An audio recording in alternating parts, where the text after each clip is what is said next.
चाचा और बाबा, आप सभी लोग सतारा जिला के न्यायपुर गांव के जन्मी 3 जनवरी 1831 को क्रांति ज्योति मां सावित्रीबाई फुले का जन्म हुआ। एक छोटी सी लाइन में बताऊंगा, ज्यादा समय नहीं लूंगा मास्टर साहब। इनके बारे में जितना भी कुछ कहा जाए उतना ही कम है, क्योंकि आज उन्हीं के दिन है कि हम और आप यहाँ एक साथ बैठे हैं, बाबा साहेब का और माता सावित्रीबाई फुले का। आप लोग कभी भी अपने किताब उठा कर पढ़ सकते हैं कि उस समय की स्थिति हमारी क्या थी और आज की स्थिति क्या है। अगर ये ऐसे शख्सियत ना होते तो हम और आप यहाँ भी नहीं होते, क्योंकि उन लोगों की स्थिति वही थी जो आज भी कुछ लोगों की है।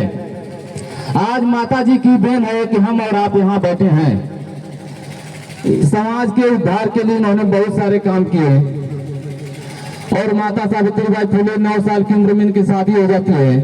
और एक समय था कि जब उन्होंने एक इंग्लिश में लिखी हुई किताब को देख रही थी तो उनके पिताजी ने कहा कि बेटी ये आपके लिए नहीं है। उस समय की स्थिति आप समझ सकती हैं कि उन्होंने किताब देख रही थी, पढ़ने की कोशिश की।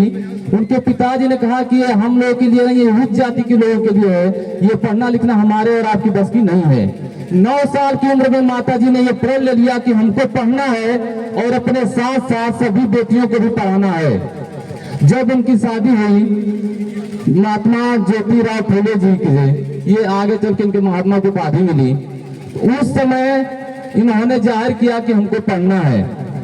ज्योतिराव फुले जी ने कहा कि आपको घर पे संभव नहीं है, ये खेती में काम करते थे और ये जब भोजन लेके जाया करती थी तो वहां पढ़ाना शुरू किए।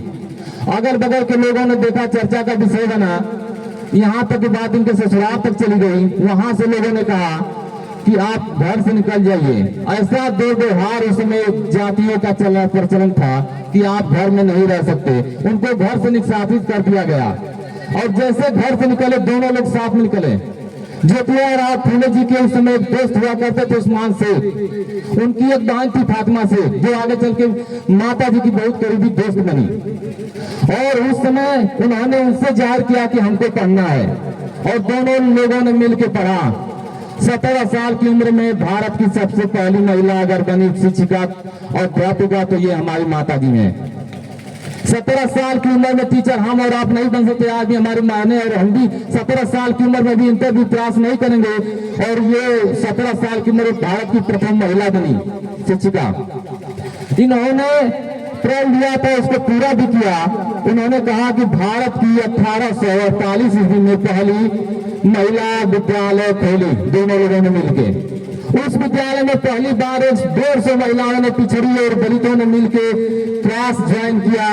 उस समय जब माता जी ने पढ़ाना शुरू किया, उनके ऊपर अनेकों बुराइयों से लोगों ने देखा, उनके बारे में उल्टा सीधा किया, यहाँ तक कि उनके ऊपर पत्थर तक मारे गए। माता जी ने मुस्कुरा के चली गई कि हमारा व्यर्थ बलिदान नहीं गया। और उन्हीं की देन है कि हमारी बेटियां आज देश में सर उठा के जी सकती हैं और चल सकती हैं। आज उनका देन है कि आज हमारी बहनें जो भी मास्टर हैं, एक बार आप लोग जरूर माता जी को प्रणाम करके ये कि उनकी अगर देन नहीं होती तो आज हमारी बहनें शिक्षिका नहीं बनती।